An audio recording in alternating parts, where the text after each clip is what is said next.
Buenas tardes.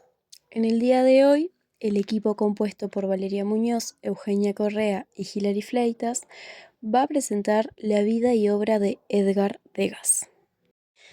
Edgar Degas nació en París, Francia, en 1834, siendo el mayor de 5 hijos del matrimonio entre Célestine Mousson Degas y Agustín Degas. De familia burguesa, Edgar recibió una educación acorde a las costumbres de la época. Así, además de estudiar en el prestigioso Les Louis de Grand, de donde egresó en 1853 con un bachillerato en literatura, también recibió formación en arte y música de manera formal con diversos tutores privados. Débora Fernández de León menciona que el interés por el arte de Degas era influencia de su padre, quien se relacionaba con artistas y coleccionistas. No obstante, a pesar de esto, Agustín incitó a su hijo a que estudiara Derecho en la Universidad de París. Fue en 1855 cuando Degas conoció a Jean-Augustin Dominique Ingres en la Exposición Universal, que le aconsejó continuar con su formación en pintura, y en abril de ese mismo año, Degas abandonó el derecho e ingresó a la Escuela de Bellas Artes. Mark Cartwright menciona que esta vocación artística tradicional llevó al joven Degas a intentar convertirse en un pintor histórico, es decir, un artista que representa grandes escenas religiosas o históricas como las que habían realizado los grandes artistas del Renacimiento. Entre sus obras de este género, que comparten la presentación del tema en forma de fresco, se encuentran Jóvenes espartanos ejercitándose y Semiramis construyendo Babilonia, ambos pintados hacia 1861. Con el estallido de la Guardia Franco-Prusiana, Degas se alistó en la Guardia Nacional como voluntario. Fue durante su estancia en la Guardia Nacional de París, a sus 36 años, cuando se percató de que no podía apuntar con precisión. Omar López Mato menciona que Degas culpaba a las penurias sufridas durante esta campaña como las causas de sus males. Sostenía que el frío y el exceso de sol eran los causantes de sus problemas visuales. Agrega además que fue esta ceguera que lo llevó a dejar de salir de su taller y basarse en fotografías, que él mismo tomaba o modelos para completar sus lienzos, y el cambio de su paleta hacia colores más intensos, especialmente el rojo, pasando a pintar con óleos pasteles. La ceguera lo condujo a una progresiva pérdida en la definición de las líneas, con trazos más groseros e imprecisos, y que comenzara a fiarse a su tacto para discernir las formas, lo que hizo que se volcara a la escultura. Se dice que durante una exposición de inglés, Degas pasaba su mano sobre la pintura diciendo: «Yo puedo encontrar algo en estos cuadros que conozco». Edgar Degas murió a la edad de 83 años, el 27 de septiembre de 1917, en su apartamento de París. Fue enterrado en el cementerio de Montmartre. Nunca se casó, ni tuvo hijos. Como él mismo dijo en una ocasión: «Existe el amor y el arte, y solo tenemos un corazón». Degas había disfrutado de una larga carrera y obtuvo más reconocimiento que la mayoría de los artistas de su generación. Camille Pissarro había escrito una vez en una carta: «Degas es sin duda alguna el más grande artista de nuestro tiempo». ¿Fue Edgar Degas impresionista? En realidad, en aquellos cafés de París a finales del siglo XIX, no solo pintores, sino también escritores, poetas y críticos se reúnen para discutir acerca del arte. El arte pictórico se encontraba encasillado en las estrictas reglas del academicismo, que dictaban qué pintar, cómo pintarlo y luego si era digno de ser mostrado o no. Pero el siglo XIX había traído una serie de innovaciones que no se pueden dejar de lado, como los descubrimientos de Gevrel sobre los colores puros del prisma, así como primarios y binarios, y la teoría del contraste simultáneo, o sea, el color se realiza junto a su complementario, y la división de las mezclas ópticas. También impactó en el arte europeo la influencia japonesa, específicamente a través de las silografías, que gozaban de una enorme popularidad en la sociedad europea y ofrecían encuadres asimétricos, planos de color y una visión completamente diferente de la perspectiva. A esto se sumaron los avances de la química que permitieron la producción de nuevos pigmentos más brillantes, duraderos y accesibles económicamente, lo que dio al pintor una paleta mucho más amplia y libre. Pero quizás el cambio más radical fue la aparición de la fotografía, que revolucionó no solo la técnica, sino también el rol del artista. Por un lado, la cámara se convirtió en una herramienta más dentro del arsenal técnico del pintor, permitiéndole estudiar el movimiento, las poses y la composición. Por otro lado, la fotografía comenzó a ocupar una función que antes era exclusiva de la pintura, o sea, la representación exacta de la realidad. Esta transformación obligó a los pintores a repensar su lugar. Entonces, si la fotografía podía captar la realidad con mayor precisión, la pregunta es, ¿para qué pintar exactamente lo mismo? Frente a todos estos cambios, no es de sorprender que los artistas buscaran innovar y alejarse de las convenciones establecidas. Por ejemplo, el grupo Batignolles, como eran conocidos en su época, los artistas a los que hoy llamamos impresionistas, se oponían a continuar pintando imágenes idealizadas de escenas mitológicas, históricas o religiosas, inspirándose por pintores, como por ejemplo Gustave Courbet, pintor realista, o incluso el paisajista John Contable, o Turner, o también Dominique Young, pintor al cual no solo se le puede encasillar en un estilo. Estos pintores decidieron retratar la vida tal y como era. Es así como nace el impresionismo, no como un estilo fijo, sino como una actitud compartida, o sea, la necesidad de observar con ojos nuevos el mundo moderno. Salieron de sus estudios y comenzaron a pintar al aire libre. Rechazaron la idea de que el dibujo estaba por encima del color, pintaban el paisaje y no delineaban las figuras de la obra, puesto que a través de las manchas y colores el pintor da a conocer la figura. Colores puros, aplicados con pinceladas cortas y rápidas, otorgándole ahora un protagonismo a la pincelada del artista. Los colores en el cuadro no buscaban fundirse suavemente, sino generar una vibración óptica en el ojo del espectador. Las sombras no eran negras, sino que también llevaban color. Más que los objetos en sí, lo que les interesaba era cómo la luz incidía sobre ellos. Por eso referían a trabajar en distintas horas del día para capturar los efectos efímeros de la atmósfera. El color ya no era fijo, sino que cambiaba con la luz. Innovaron los temas, incluso pintaba lo que veían, estaciones de trenes, bailes, cafés, jardines públicos, obreros, mujeres, personas en la intimidad del hogar o la vida urbana. Pero estos artistas se encontraban limitados por la academia, la cual seguía siendo la institución que decidía si los artistas merecían o no la atención del público. Esto a través de las exposiciones del Salón de París. Las obras se exponían, pasaban por rigurosos análisis en los que se evaluaba si el artista se había adaptado a las normas a academicistas. Por ejemplo, Cartwright nos dice que incluso si un artista de vanguardia lograba ser seleccionado, lo más probable era que su obra se expusiera en un lugar desfavorable, como en un alto en la pared o en un rincón muy oscuro, ya que el salón se exponía en unas 4.000 obras, por lo que era muy fácil que en un cuadro se perdiera entre la multitud. Además, las obras rechazadas por el salón se devolvían al artista con una R en rojo, estampada en el reverso del lienzo. Esto era una humillación para el artista y una garantía casi segura de que nadie compraría la obra. A pesar de que los artistas hacían todo lo posible para exponer sus obras, ya que el prestigio que otorgaba la exposición, junto a la publicidad en la prensa, significaba la posibilidad de encontrar un mecena adinerado. Pero estos artistas no seguían el canon establecido. Sus obras eran coloridas, con temas inusuales y sus pinceladas revolucionarias, por lo que con el fin de que sus obras llegaran al público, organizaron sus propias exposiciones.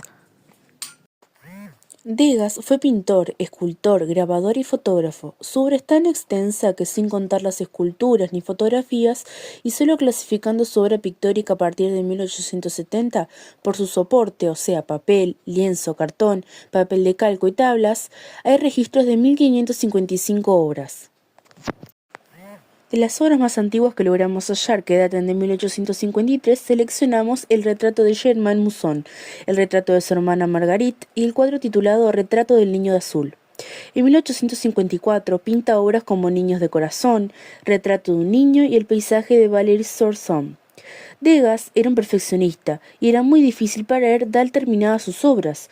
Un cuadro le podía tomar años, como fue el caso de su obra Dante and Virgilio, realizada entre 1854 y 1857. En 1856 pinta estudios de busto antiguo, el paisaje de Castillo, San Elmo, Ancapodimonte y del retrato de Giovanna Bellé. Nuevamente pinta un retrato de su hermana Marguerite y pinta un hombre desnudo acostado. En 1857 pinta el cuadro de Mendiga Romana, el retrato de Hilary Degas. Entre los años también 1858 y 1860 inicia los estudios para pintar la familia Bellé, siendo la obra una manera de agradecer a sus tíos la estancia en su hogar durante su viaje a Florencia. Degas tardó 9 años en finalizar esta obra.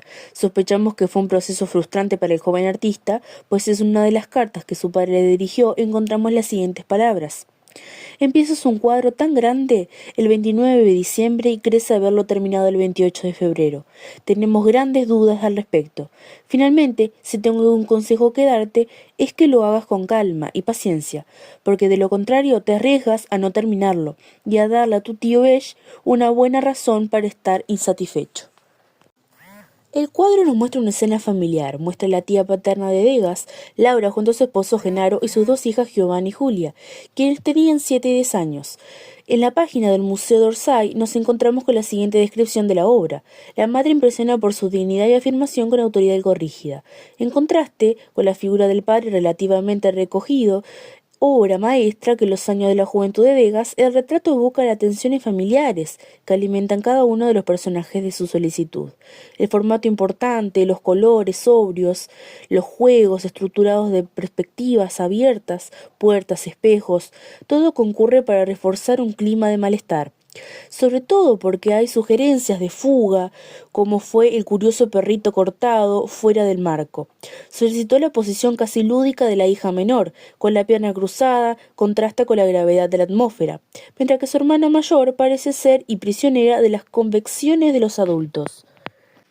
La obra es clásica, con una composición en pirámide formada por la tía Laura, quien es el punto de fuga, y dos niñas, mientras que el espejo y el tío que libra la obra se sospecha que en un inicio su obra iba a estar retratada únicamente en la tía y las primas.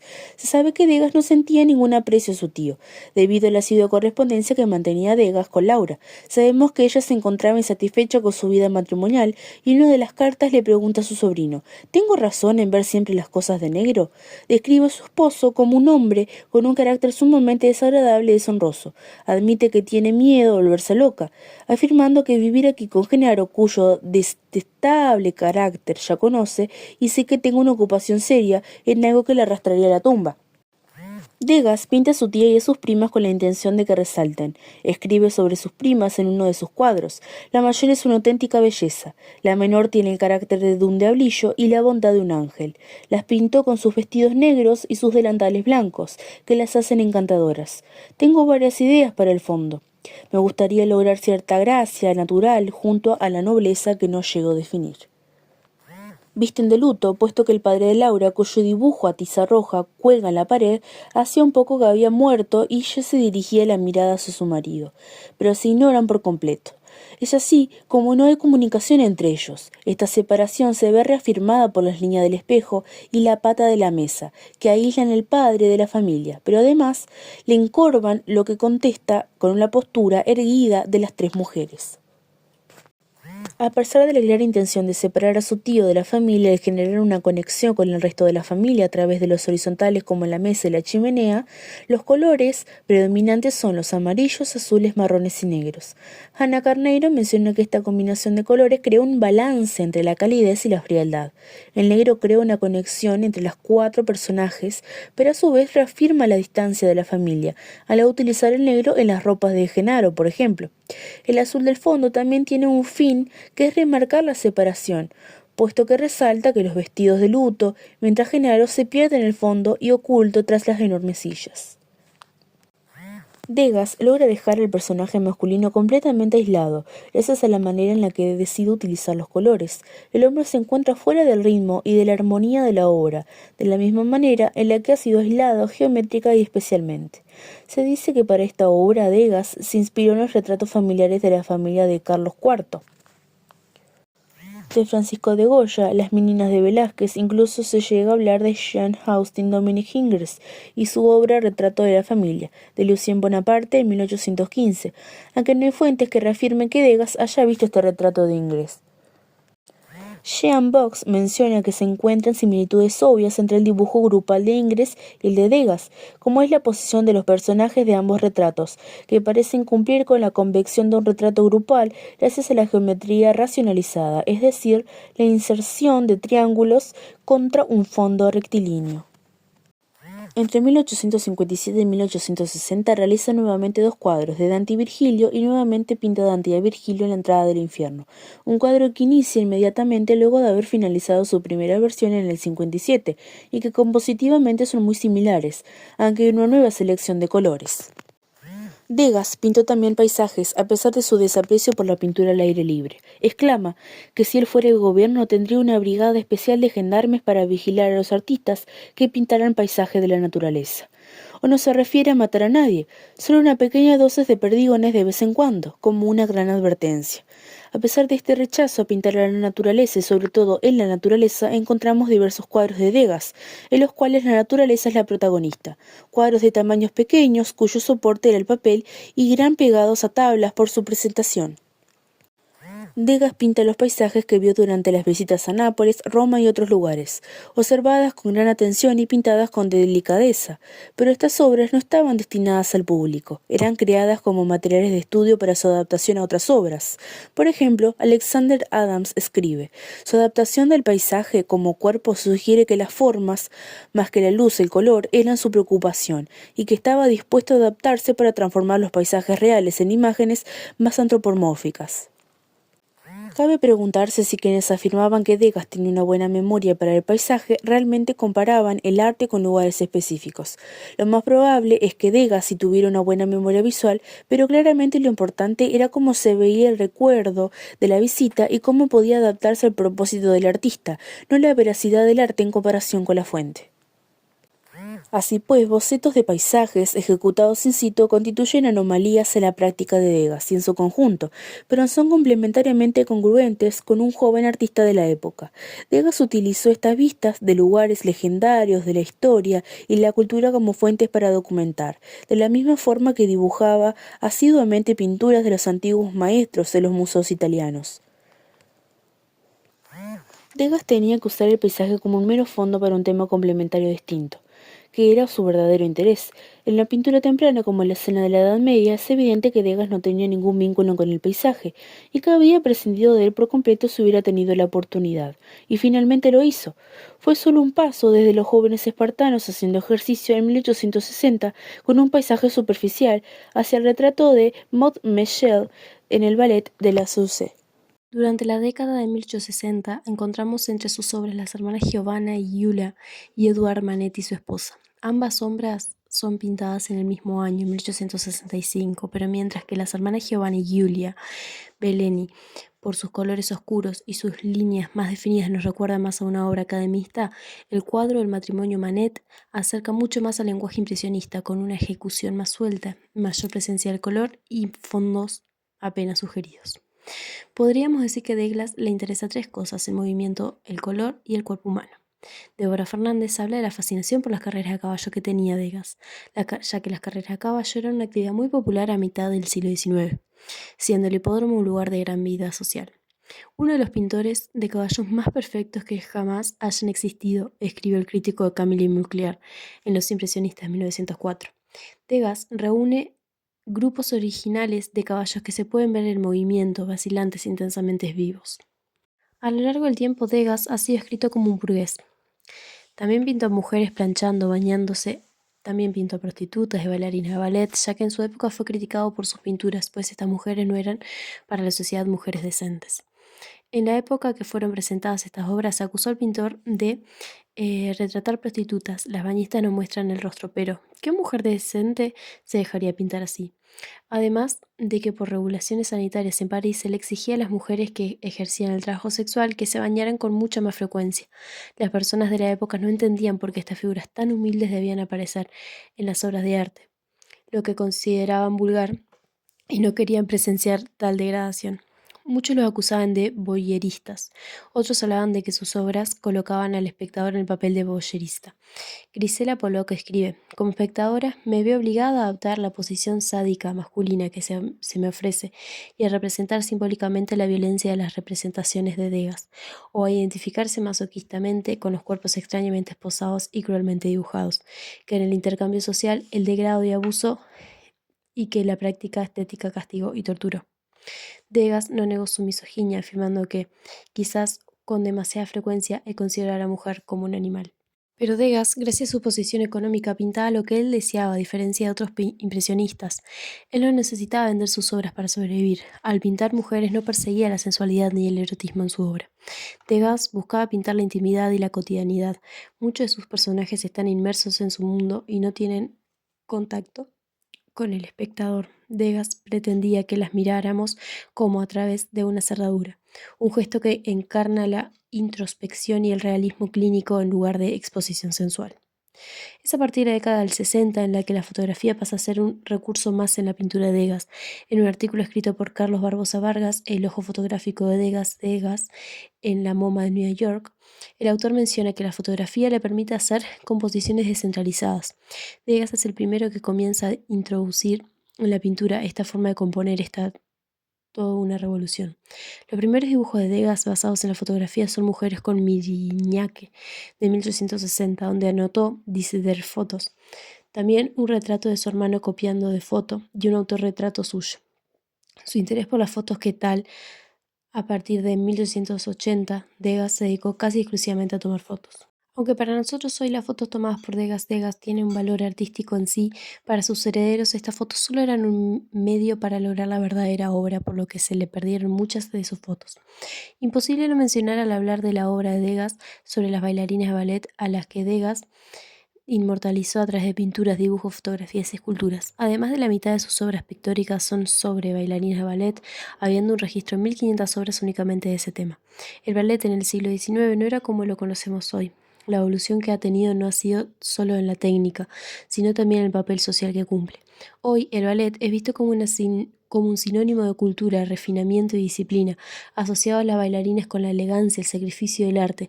Sin embargo, en el siglo XIX, especialmente en París, el ballet tenía una connotación muy distinta, estaba profundamente ligado a la prostitución. En el siglo XIX, las mujeres reclutadas para unirse al Ballet de Ópera de París solían ser jóvenes, pobres y vulnerables. Iniciaban su formación a los 6 años, trabajando 6 días a la semana, compitiendo entre ellas para lograr un contrato antes de su desarrollo físico, pues cuando ya tuvieran fisionomía de una mujer adulta, eran descartadas por el teatro. El público los nombró como las Petites Rats, las pequeñas ratas. Sabrina Williamson escribe: tras rigurosas pruebas y aprendizajes, las bailarinas finalmente podían ser admitidas en la compañía con un buen contrato. Para muchas Petite Rats, un buen contrato nunca se materializó y se vieron obligadas a trabajar bajo constante manipulación y explotación. Existía el foyer de la danza, una sala lujosa de ballet de la Ópera de París, donde los clientes adinerados llamados abdons podían pagar para relacionarse con las bailarinas. A los bailarines varones no se les permitía entrar en esta sala, pero el ballet de la Ópera de París animaba a los jóvenes bailarines a complacer a las mecenas. Los abdons acosaban con frecuencia a las bailarinas en sus camerinos, en las salas de las óperas y en el foyer de la danza. En cualquier momento podían solicitarle favores sexuales. Cuando un abonado reclamaba a una chica, solía patrocinar en el ballet para que consiguiera un contrato. A cambio, se esperaba que se convirtiera en su amante. Este fenómeno era tan común que se convirtió en un cliché literario. En 1859, un escritor del periódico Le Figaro afirmó: no hay novela parisiana que no presente a un banquero o a un hombre de la moda que mantiene a una bailarina en la ópera. Sin embargo, aunque los hombres no eran juzgados, las mujeres a menudo eran retratadas como arribistas que buscaban escapar de su clase. A pesar de que estas mujeres contaban con muy pocos recursos o apoyo para rechazar los aviones, a menudo se las consideraba responsables de la dinámica de poder. Lo más importante es que la explotación sexual y laboral que sufrían no solo solía ser suficiente para sacarles la pobreza. Para los abons y el ballet de la Ópera de París, las Petites Rats solían ser desechables. Muchas gracias.